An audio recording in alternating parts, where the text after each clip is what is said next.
वैष्णो देवी गुफा मंदिर का इतिहास और पौराणिक कथा। वैष्णो देवी का विश्व प्रसिद्ध और प्राचीन मंदिर भारतीय राज्य जम्मू और कश्मीर के जम्मू क्षेत्र में कटरा नगर के समीप की पहाड़ियों पर स्थित है। इन पहाड़ियों को त्रिकुटा पहाड़ी कहते हैं। यहीं पर लगभग 5200 फीट की ऊंचाई पर स्थित है माता रानी का मंदिर। त्रिकुटा की पहाड़ियों पर स्थित एक गुफा में माता वैष्णो देवी की स्वयंभू 3 मूर्तियां हैं। देवी महाकाली, महासरस्वती और महालक्ष्मी पिंडी के रूप में गुफा में विराजित हैं। इन तीनों पिंडियों के सम्मिलित रूप को माता वैष्णो देवी कहा जाता है। इस स्थान को माता का भवन कहा जाता है। पवित्र गुफा की लंबाई 98 फीट है। इस गुफा में एक बड़ा चबूतरा बना हुआ है। इस चबूतरे पर माता का आसन है, जहां देवी त्रिकुटा अपनी माताओं के साथ विराजमान रहती हैं। भवन वह स्थान है जहां माता ने भैरवनाथ का वध किया था। प्राचीन गुफा के समक्ष भैरव का शरीर मौजूद है और उसका सिर उड़कर 3 किलोमीटर दूर भैरव घाटी में चला गया और शरीर यहाँ रह गया।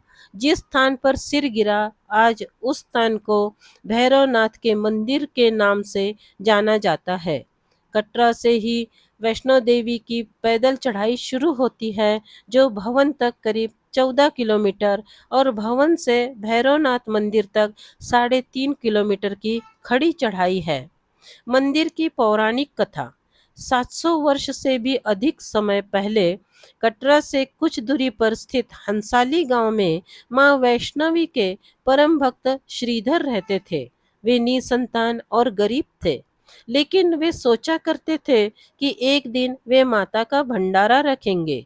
एक दिन श्रीधर ने आसपास के सभी गांव वालों को प्रसाद ग्रहण करने का न्योता दिया और भंडारे वाले दिन श्रीधर अनुरोध करते हुए सभी के घर बारी बारी गए, ताकि उन्हें खाना बनाने की सामग्री मिले और वह खाना बनाकर मेहमानों को भंडारे वाले दिन खिला सके।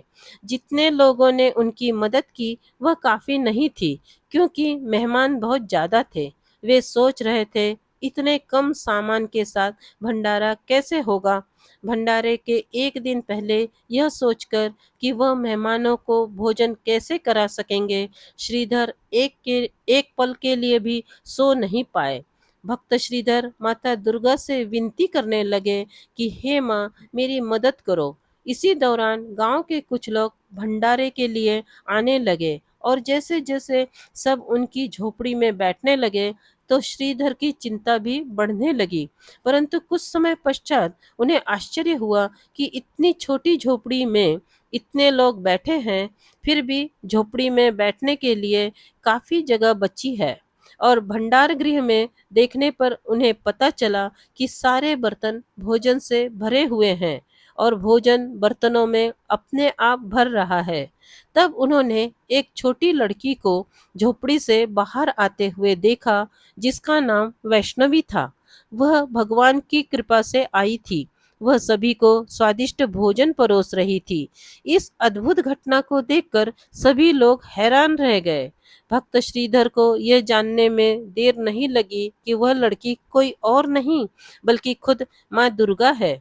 जब इस घटना की सूचना आस पड़ोस के लोगों को लगी, तो भैरवनाथ नामक एक साधु को शक हुआ कि यह कोई दिव्य कन्या है। उस कन्या के बारे में जानने के लिए वह साधु कन्या का पीछा करने लगा। भैरवनाथ को देख देवी तेजी से भागने लगी। भैरवनाथ भी उनका पीछा करने लगा। तब देवी कन्या रूप में वायु रूप में बदलकर त्रिकुटा पर्वत की ओर उड़ चली। ऐसी मान्यता है कि जब देवी भैरवनाथ से बचकर जा रही थी, तो भगवान हनुमान उनकी रक्षा के लिए भैरवनाथ से लड़ने लगे। तभी पवन पुत्र हनुमान को प्यास लगी, तो माता से आग्रह करने पर माता ने धनुष द्वारा पहाड़ पर बाण चलाकर जल प्रकट किया और उसी जल में अपने केश धोए, जिसे आज बाण गंगा के नाम से जाना जाता है। जहां भक्तजन माता वैष्णो देवी यात्रा शुरू करने के पहले डुबकी लगाना पसंद करते हैं। जब देवी भागते भागते थक गई तो एक स्थान पर रुककर पीछे मुड़कर भैरवनाथ को देखने लगी। उसी स्थान पर माँ दुर्गा के चरणों के निशान बन गए। उस स्थान को चरण पादुका नाम से पूजा जाता है। कन्या रूपी माता ने भैरवनाथ को समझाने की कोशिश की, परंतु जब वह नहीं माना तो वह माता उससे बचने के लिए उसी पर्वत की गुफा में जाकर छिप गई। इस गुफा में देवी दुर्गा 9 महीने तक छुपी रही। इस गुफा के बाहर हनुमान जी ने 9 महीने तक पहरा दिया और देवी की रक्षा की। जब भैरवनाथ ने कन्या का पीछा नहीं छोड़ा तो एक साधु जो वहां से गुजर रहे थे, उन्होंने भी भैरवनाथ को समझाने की कोशिश की कि जिसे तुम कन्या समझ रहे हो वह जगत माता देवी दुर्गा है। परंतु भैरवनाथ ने उनकी बात नहीं मानी और उसी गुफा के बाहर 9 महीने तक खड़ा रहा। कहा जाता है कि देवी दुर्गा उस गुफा की दूसरी ओर से मार्ग बनाकर निकल गई। तभी से इस गुफा को अर्ध कुमारी या आदि कुमारी और गर्भजून नाम से जाना जाने लगा। जब माँ दुर्गा गुफा से बाहर नहीं निकली तो भैरवनाथ गुफा में घुसने की कोशिश करने लगा। यह देख पहरा दे रहे हनुमान जी क्रोधित हो गए और भैरवनाथ को युद्ध के लिए ललकारा। हनुमान जी और भैरवनाथ का युद्ध बहुत समय तक चला।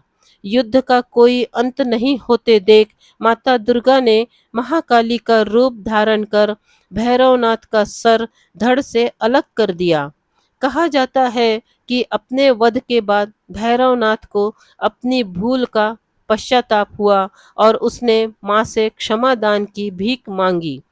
माता वैष्णो देवी जानती थी कि उन पर हमला करने के पीछे भैरव की प्रमुख मंशा मोक्ष प्राप्त करने की थी। तब उन्होंने न केवल भैरव को पुनर्जन्म के चक्र से मुक्ति प्रदान की, बल्कि उसे वरदान देते हुए कहा कि मेरे दर्शन तब तक पूरे नहीं माने जाएंगे जब तक कोई भक्त मेरे बाद तुम्हारे दर्शन नहीं करेगा। इसीलिए भक्तजन माता वैष्णो देवी के दर्शन के बाद 3 किलोमीटर दूर खड़ी चढ़ाई करके भैरव बाबा के दर्शन के लिए जाते हैं। यदि आपको ये पौराणिक कहानी अच्छी लगी हो तो प्लीज़ इसे लाइक करें, शेयर करें और इस चैनल को सब्सक्राइब करें। धन्यवाद।